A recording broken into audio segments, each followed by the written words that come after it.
Hi! Welcome to Bookbox. Don't forget to subscribe and tap the bell icon to get our latest videos.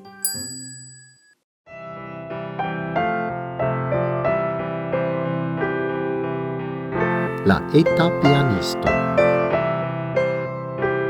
de Bridge Kotary.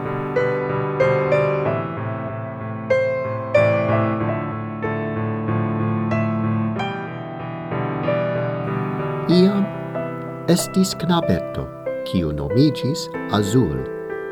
Li tre ŝatis ludi la pianon, kaj revis fariĝi pianisto.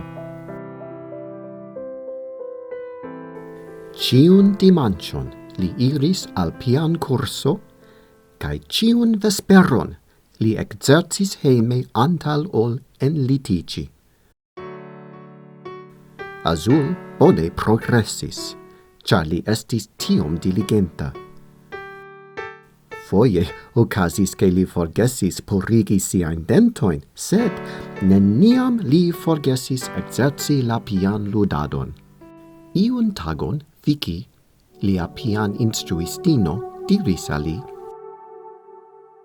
Azul, morgaŭ vi ludos antaŭ granda publiko. Vi fariĝos pianisto. Viaj fingroj moviĝas kiel scioro sur la klavaro, sed io mankas. Kio? Azul volis scii.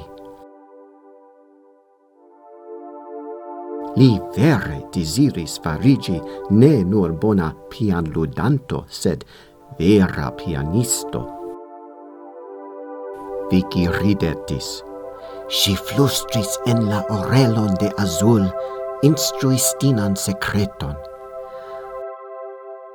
Ludu per via koro, ne per viaj fingroj.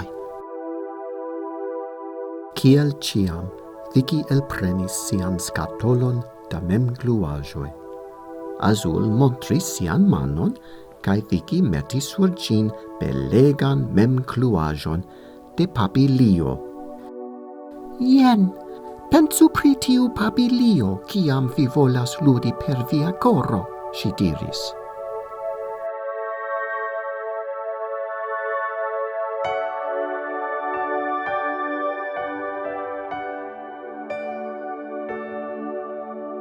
Je tiu tago, dum ĉiuj infanoj ludis en la parko, Azul daŭre rigardis sian papilion. Li scivolemis: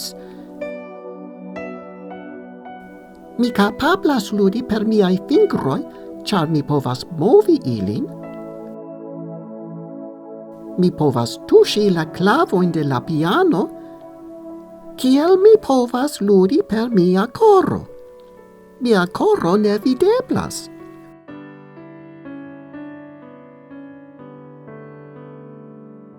Unuafoje ekde longa tempo Azul enlitiĝis ne ludinte la pianon.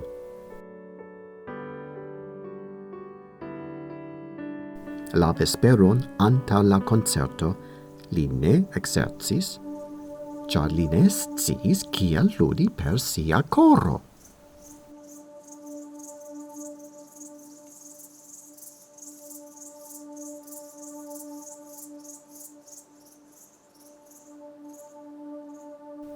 Kiam Azul vekiĝis, li volis rigardi la memgluaĵon pri papilio. Ho ne! La memgluaĵo malaperis! Nun Azul ektimis, terure timis. Li provis ludi la pianon, sed liaj fingroj ne pretis moviĝi. Tamen tio ne malhelpis la montrilojn de la horloĝo moviĝi. Baldaŭ estis la tempo, kiam la koncerto komenciĝos. La piano estis meze de ronda sceneo, ĉirkaŭata de vicoj da spektantoj. Azul paŝis sur la sceneon, sidiĝis sur la tabureton, kaj dum sekundo fermis siain oculoin.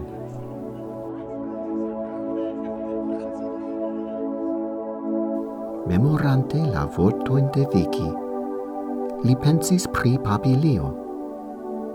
Silento regis en la concerthallo. Subite Azul audis brueton de flugiloi. Papilio alvenis sur lian ŝultron kaj exumis melodion. Liaj fingroj de si mem ekmovigis. Lia koro ekludis la canton de la Papilio.